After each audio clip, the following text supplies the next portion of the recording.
Hello and welcome to Future Simple Friday Live, episode 15. I am joined today by Will Richardson of Green Element, and we're going to be finding out a little bit more about him and answering a few more of our standard question cards. So I will hand over to Will to give a bit of an introduction and take it from there. Thank you very much. Looking forward to this. My name is Will Richardson, as we said, from Green Element. We're also from compareyourfootprint.com, which is a cost-effective software that helps you manage, understand and benchmark your environmental footprint. So we've got two companies here. Green Element, which you can see on the sleeve, is an environmental management consultancy that helps the likes of Interpublic Group, Linklaters, Grant Thornton to do all their non-financial business reporting, but also help them reduce their environmental impact and drive that environmental impact down in all organisations. And Compare Your Footprint is a way to manage and understand that, and it's a software that has been born out of what we do at Green Elements. Fantastic. So how did you get into so Green Element came first? Environmental management consultancy, all the same. We're trying to green up as many organisations as possible. Okay. And what's your background in it? Were you always in that, or did you just go, we need to sort this out? I used to collect litter with my mum and my grandmother on Wimbledon Common when I was younger, and I did a variety of different jobs through my 20s. I was a truck driver in Thailand. I set up a wine company in Chile. I set up another restaurant in Chile, and have done and built different businesses and done stuff all the way through my 20s. But then kind of thought, actually, my real driver here is the environment. So I went off and did a master's in environmental management, and 15 years later, here I am running I would like to think a successful environmental management consultancy, but Well, everyone thinks something different of success, don't they? It depends who you're talking to as to what success is. Okay, what about, have you got some highlights? What would be some highlights of things that you've done within your consultancy? I guess for me, I had a client, and you've got the big clients that you really want to talk about, but actually we had a smaller client, Firefish. They must be 30 to 50 people, and I think they were smaller then, and they really, really, really wanted to get a new photocopier, and they didn't know what to do. They didn't know what photocopier to get. Do they get a second-hand one? Do they get a colour one? Do they get a black and white one? Should they buy an energy-efficient one? Should they? And they came up with all these raft of questions, and they were like, oh my God, what are we going to do? And I said to them, actually, the fact that you're asking me these questions means we've already done our job properly. You are now going to buy a photocopier that suits you and suits the purpose that you want.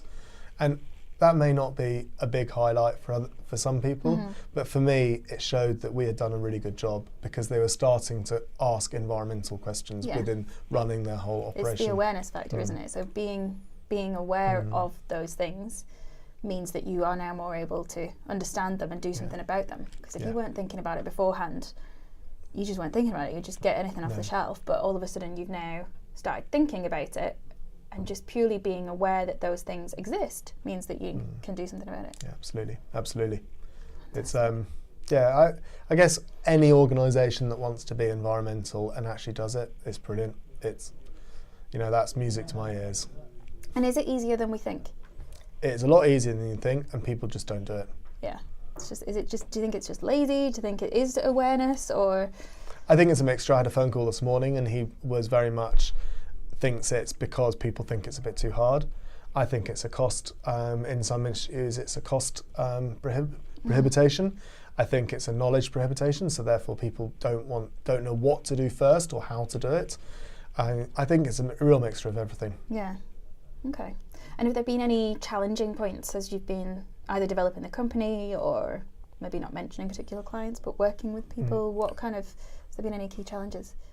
I think, absolutely, what challenges from an environmental point of view, it's getting the awareness out there and ensuring that the organisations are doing it for the right reasons, but they do tend to working with us because we bring quite a lot of passion to it. But I think one of the challenges from a business point of view is not being able to charge enough.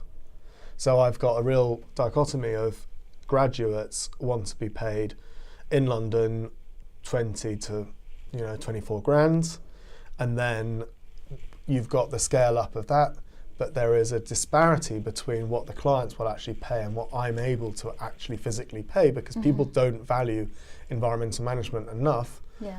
So, but the universities are going, well, you need to be able to get as much money as possible, and we're going to, it's not working at the moment. So, yeah. Yeah. So that's like I don't know whether you class that as an expectation level, or is that so it's not a skills shortage, is it? No. Because they're always talking about skills shortage at the moment. There's not a skills shortage. It is what you can physically able as a business. And it's a real to be able shame to because pay. these are bright guys. They should be on more, as far as I'm concerned. It's I will pay them as much as I possibly can, but it is we need to have the environmental management at a much higher point in any operational controls that an organisation has. And you're a B Corp, aren't you? And Scotland are doing Scotland Can Be and things like that at the moment. Do you think that will help raise that bar a bit higher? Yes, I do. Absolutely do. I think it will raise it massively higher. And we are seeing it. We are seeing that organisations are starting to think that it's the right thing to do. Interestingly, we work with an awful lot of advertising agencies, and they're now starting to work alongside their clients and working out how they can make what they do environmental and help their clients be more environmental by using what we're doing. So everyone's starting to talk amongst each other around it. And because I was on a call with Scotland Can Be last week, and I had gone along thinking it was about B Corp and things, but Scotland Can Be is slightly separate and just about what is that difference between being valued or being a value-driven, purpose-driven organisation, and how that might differ from, at the moment we sort of think in terms of charity, social enterprise, business. But where's the middle ground? And that seems to be what Scotland Can Be is quite a lot about.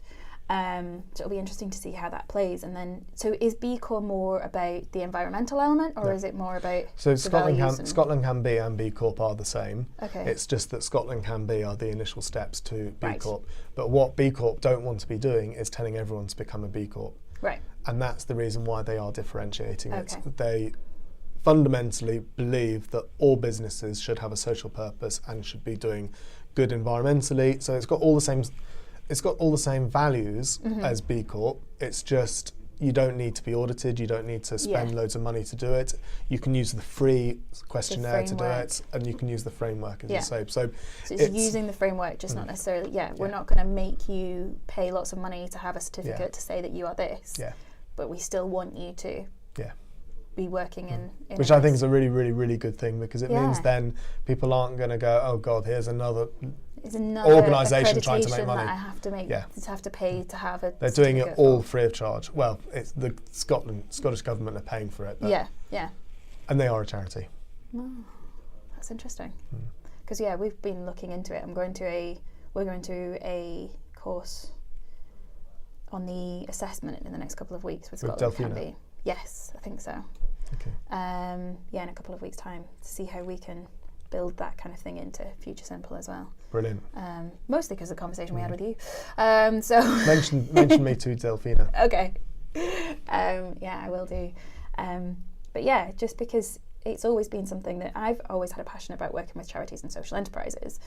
But sometimes the commercially viable aspects of what people can work with. But how do you make sure that your business still runs with the right values and runs with the right goals? So it'll be good to have a structure to work that to. Structures are always handy. Handy things. And that's what I like about the fact that you need to be a limited company in order to be a B Corp, because you've still got your profit and loss, you've still got net profit, you've still got to make money, and you've still got to, and that's fundamentally the principle behind running your organisation, but also you can run it ethically, morally, and with a social purpose. Yeah. Brilliant. Okay, let's move on to questions. So I'll shuffle these up. Shuffle. There's a few in there I don't want to answer. Because I don't know the answer to them. We're just making up. Discussion points. That's all it is. Discussion points. Okay, so it's 1:15. Right. Go first. Key learning. Okay. What would you say is a key learning that you've had? Oh, I thought you had to answer them as no, well. No. Well, yeah, we both answer them. It's a discussion point. Right. But we both kind of discuss. Okay. What would you say your key learning was this week? My key learning, I think my key learning this week is, I suppose it's a time management thing. I was working on I suppose part of a pitch for a client, or a pitch that they were delivering. I was supporting on the production of some of the videos and the types of questions and things, and the amount of time you think it's going to take compared to the amount of time that it does take. And it's another one of those things. It's always, whatever pitch situation you get into, you do tend to be working into the night on it, because you're always like, right, let's make sure this is as good as it possibly can be. And so again, I think it is just giving a little bit more time, add a bit more time on there. Whether that will come to pass, because you always tend to be working into the night on pitch stuff. But you can overwork things as well. That's the other thing. I think I did towards the first, where there was a chunk of 3 videos that needed to be produced, and there was written work and things. And the first video I probably spent too long on, making sure it was right. And then after that I went, right, based on the amount of time that we have to do this, let's get the bare basics there and add the polishing we can. You actually need someone like me around you. And I have people like you around me. Okay. So I'm get them out. Just I don't care, just get it done, get it out, get it out. And I have my team going, no, Will, we need to get this done, we need to get that, and we need to make sure, because I would spend a half-hour job in 5 minutes. Right. They will spend a half-hour job in 4 hours. Yes. So you need to balance it out. Yes. Yeah. I think that's the thing. It's just balancing, finding those balancing points, and remembering it for the next time. Would be my key learning. Trying to remember what my learning was the last time, so that I don't do the same mistake again. Yeah. For me, it's all good things come to those who wait. Okay. Which seems to go against you. Just do it in 5 minutes, but yeah. Well, it's more. We've got a very good pipeline, and I have a habit, because I guess because we're paying wages and salaries and stuff, I have a habit of going, oh God, in 9 months' time, things aren't looking incredibly healthy. Yeah. But it is 9 months. I've got to stop freaking out about the fact it's in 9 months' time. But we've won a tranche of work this week that I'm now not worried for another 12 months. So in 3 months' time, I can start worrying again. That's probably a good way to do it, though, because then you're planning to make sure that things come in. If you only started panicking a month before, that would probably be more of an issue. But I'm on a massive marketing drive, as you know. I'm really going to do different things while we're on the up. Yeah, I think that is the time to kind of go, right, because some people panic market. It's reactive instead of proactive. And if you're being reactive about it, you're just pushing stuff out the door. And again, it can slip in terms of values and what you want to be portraying as because you're just like, we need to tell people what we're doing, and we need to get business in, and it needs to be that focus. Whereas if you're being more proactive about it, you can start thinking, well, what are the things that people value that we deliver that align with our values? And it can become more of a symbiotic thing, and that everyone's more collaborative and in tune than a literally just sales drive. I think you do need the sales drive, though. You do. There is definitely, they go hand in hand. There's a process there, but one without the other can take longer or have the reverse effect. Yeah. Yes. Okay, next question. Underrated marketing activity. So I'm always interested by this one, because there's a few things that I always come out with, because I'm here most of the time. As in, we are underrated marketing activity. Yeah, what would you say is a marketing activity that you've done that you think is actually underrated in the scheme of things? Oh, I mean, so many. I've used, I can't really name companies, but a company that fires off LinkedIn messages to people, and they say that they're going to bring in all these leads, and they have all these metrics and stuff. And I had the CEO of the company saying, I've never ever seen anyone perform so badly as you before on this, to the point where he gave us another 200, or he gave us a load of extra work. Loads of free stuff. And it still didn't work. And so, and also what I've now learned on the back of that, working with Charlie on our LinkedIn stuff, is actually LinkedIn is a personal, it's a network, so therefore that sort of stuff shouldn't work anyway. You don't want to be farming stuff on LinkedIn. It should be personal, and if you're speaking to someone, you should be speaking to that person and have an awareness of who they are, not just sending the blanket, we're in the same industry, or we work with similar clients, let's connect. Because LinkedIn can be really powerful and really get you in front of the right people. As you know, I'm just about doing a LinkedIn campaign at the moment, so we'll see. We shall see. I might have to come back to that one, see how it goes in a couple of weeks, see what responses you've had. Because that's the other thing, measuring it.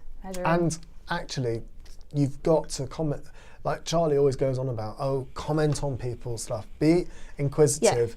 And I'm doing all these videos to these people, and the ones that I've enjoyed doing more, the ones where I've helped someone find a job. Someone was actually looking for someone, and I commented and said, a few months ago I commented on your feed about, did you manage to find someone? The engagement is actually a big part of it, but it works both ways. If you don't engage with other people's posts, you can't really expect them to engage with yours.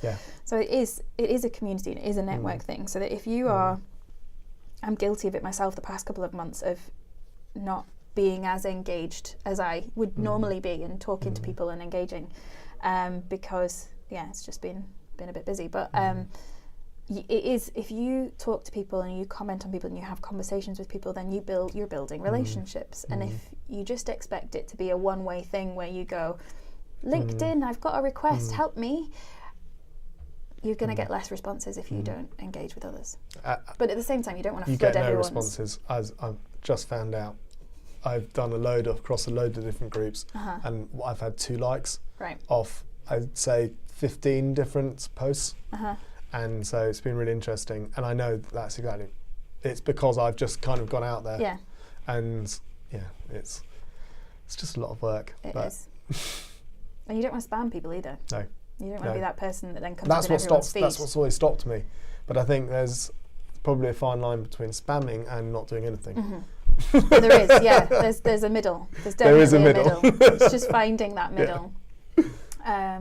Definitely finding that middle. Because I've done it where some people that I've been connected with have gone on the complete LinkedIn drive. That they've literally just done a LinkedIn course which has told them all these wonderful things that they should be doing. So they then go and start literally commenting on everybody's posts, and then I get all of their posts in my field and can't see anyone else. I'm like, oh God, I can't look at what you're saying anymore, and hide them, which then means I'm not engaging with that person. So definitely a middle ground, but it's just finding that place. Definitely. Right, what's the next one? Oh, gold. How mindful have you been this week? So part of what I mean, mental health is a big thing for me. And making sure people are thinking about their mental health and their well-being and taking care of themselves in the workplace and at home and just in general, and that we shouldn't be as closed off as we are to talking about mental health as we do with any other things. So there's usually a couple of those questions thrown in, just because I think it's something we need to be more open about, and the more open we are, the healthier attitude we can have to it. So that's why those questions are in there. I listened to a podcast, Hospitality Records. It's a drum and bass label, and he talks about mental health a lot, and has done an awful lot with mental health within musicians, but also within the whole arena of, and he's got such a broad reach across the whole world, and he's got thousands and thousands of people that he does this podcast to, and the amount of stuff that comes in on mental health on it is brilliant. I mean, I'm lucky because I've suffered from mental health once, and I actually read a book on mindfulness, and I'm one of the few lucky people that actually, on the whole, it hasn't really affected me, and but I am very open with everything, even if, and I know, and this is and actually recently, I was quite open about the fact we needed more clients at Green Elements, and this was partly down to the fact we funded Compare Your Footprint, but that wasn't something that we needed. We could carry on funding, and I was actually very open with people going, we need more clients. I've got 6 mouths to feed, and we need more work, now we're absolutely fine, as we were talking about before, but Yeah. it is, but then are you being too open? Are people going to go, oh God, I'm not going to employ them because they're struggling, but we weren't physically struggling. No, it's just that you're being open about it, and it does make me, because as soon as you said I'm a very open person, that makes me wonder whether actually being a more open person in general has meant that you haven't suffered as much from mental health problems, because a lot of the time mental health problems are because you're closing everything in and building it in on yourself. So maybe that's something that has meant that you're less likely to be touched by it, which is interesting.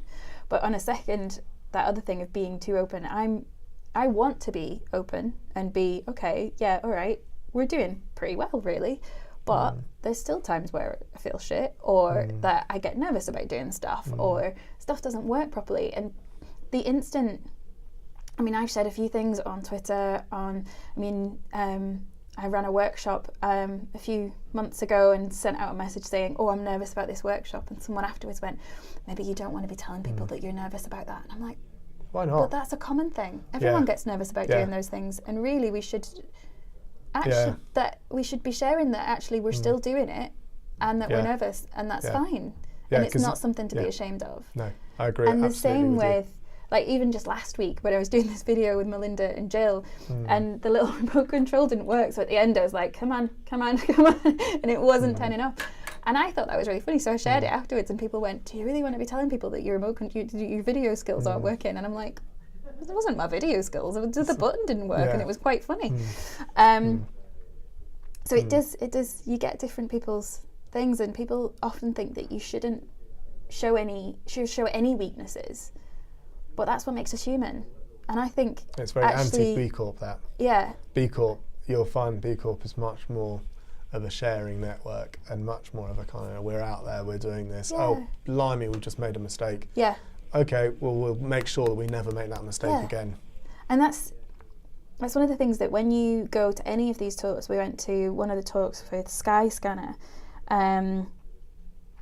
Is it Gareth that runs Skyscanner? He had a chat at the Scottish Edge, and he was saying, well, like, you do make mistakes, and you go back and you look back and you go, okay, well, that went wrong and that went wrong, but no one admits to them at the time. They don't admit to them until they're actually successful a bit later.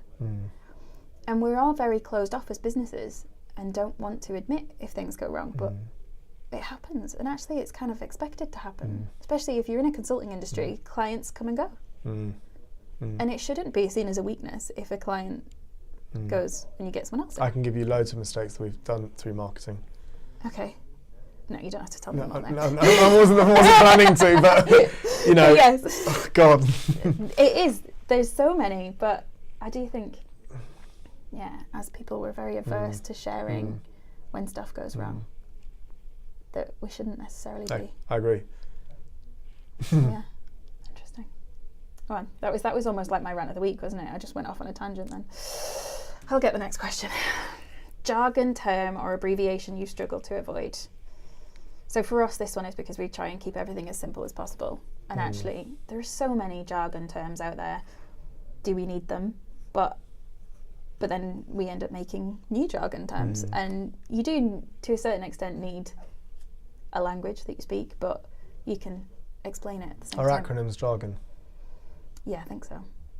So check out this new piece of legislation that is coming out in April. It'll hit 11,000 companies, and it's called Streamlined Energy Carbon Reporting Regulations. How streamlined is that?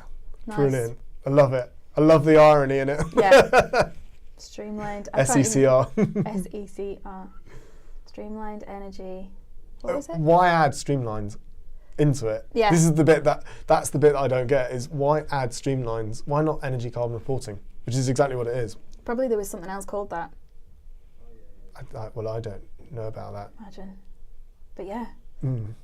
Definitely. And my thing is, because I've worked in a few corporations where there are so many acronyms, but depending on which department you're in, depends on what that acronym means. And you can have a whole conversation and a whole plan with people talking about an acronym, and then it turns out you're on two separate tangents. So acronyms, I do think, are sometimes a bit dangerous. And I just like making random stuff up. What else could I make that acronym be? See what else it could be. But yeah, jargon. I think for us it is still so many jargon terms in marketing. And I was having a conversation with a client last week about SEO and getting things up to scratch. The search engine optimized and things, and she was like, whoa, you've just started on a different language there. I'm like, okay, I'll take a step back. But yeah, it is. It is full, isn't it? Yeah. But isn't that all industries? I mean, our industry is full of them. And I did a lecture a number of years ago, I remember now, and it's not that I don't know my stuff. It was more, I was a bit tired, I'd been working quite hard, and I just forgot all the acronyms. And I had these on the slides, and I was like, right, well, I actually don't know what that means. I actually can't remember. And so the lecturer was, because I was a fill-in lecturer for this course, and the course leader was there, and he was like, that means that. And I went, that's the one. And then I could talk about the subject. But it's like, I literally kept on forgetting what all these acronyms are. Yeah. And I was like, why have I put them up there? Yeah. Because it doesn't make me, it's actually made me look really stupid. Yeah. Brilliant. Yeah, if I just put all the big words, then I would know what it was. I've tried to make things simpler by making it more complicated. Yeah, acronyms are only really useful if you're having to write them down a lot, so that you can shorten the amount of typing. But now that we've got shortcuts and stuff, you could just type SERC and it would fill it in for you. Computers are clever things. Annoying at times, but clever. Yeah.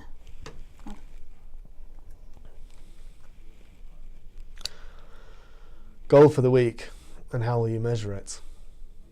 So it doesn't have to be a big major goal. It's just little things to see what kind of things we're chipping away at. Upload so many videos to LinkedIn. That's and a good one. Contact people, because I know how I can measure it. Yes. Because I've done it.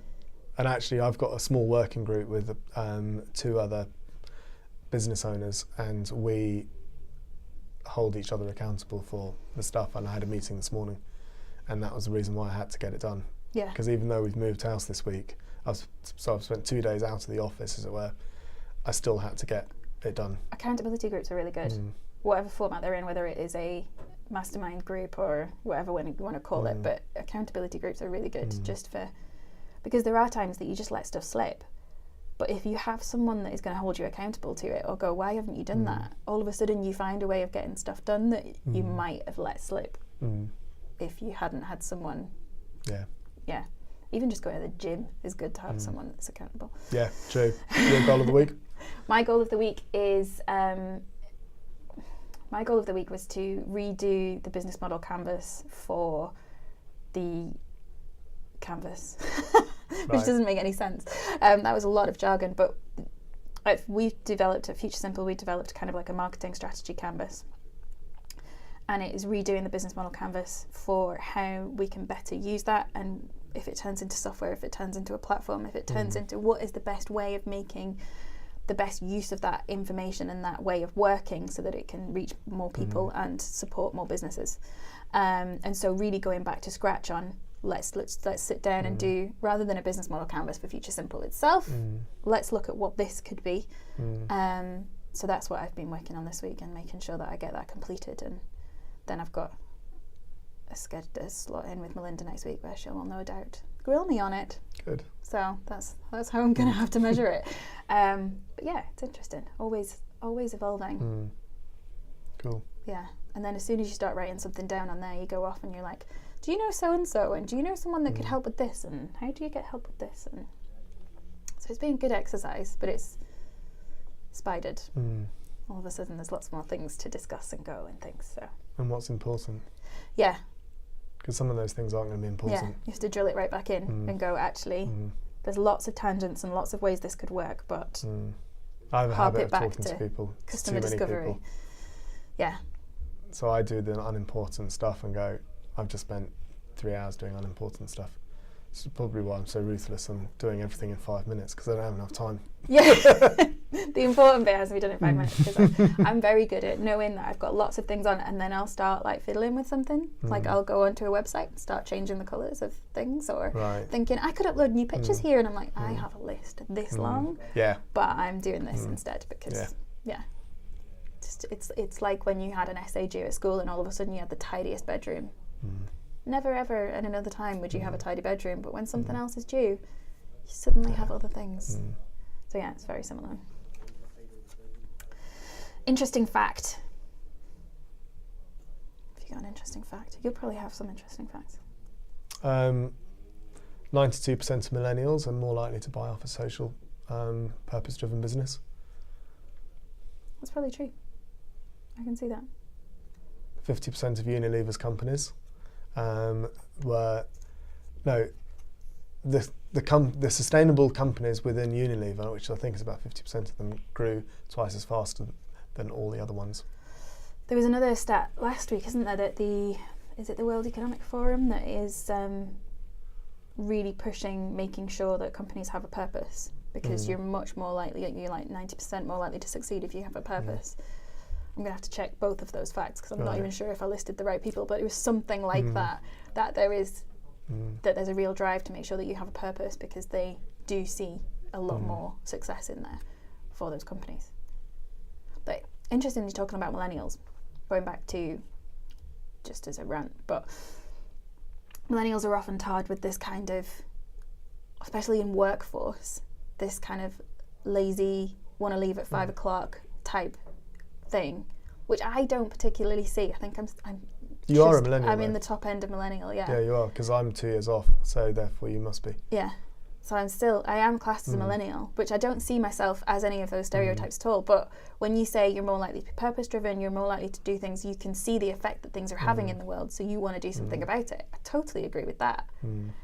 But at the same time, I do think that I want to make sure I have a work-life balance. And maybe that is where this perception that you want to leave work on time means that you're lazier.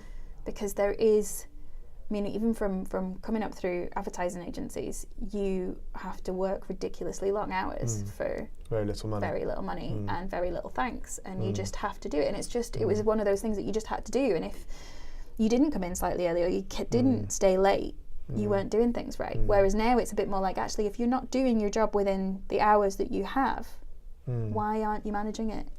Is there something against your time management? So I don't think it's a healthier change, but I do think it's funny, the perceptions, depending on the different age categories of people that you speak to about it. Yeah, I think, it's not as cut and dry. No. It's not as cut and dry. It's not that... But that's statistics, isn't it? Yeah. Statistics are very good at splitting things into groups. Yeah. And then you read books like the Ben Goldman and all those kind of things about what statistics actually mean, and Freakonomics and all that sort of thing, and you're suddenly like, yeah, it doesn't mean anything like what we think it means. Yeah, interesting. I've gone off on tangents again, so I think that was our 20 minutes. So brilliant. Thank you. Some interesting thoughts to add thanks to for having stuff. me on. Thank you. Next week I've got a couple of people, so there are a few, but again, not quite confirmed, so it might be a surprise on the day as to who is going to be coming up next week. But have a great weekend, and I'm sure we will see you back next week. Thanks. Bye. Now we're going to test if this works this time. Ready? No.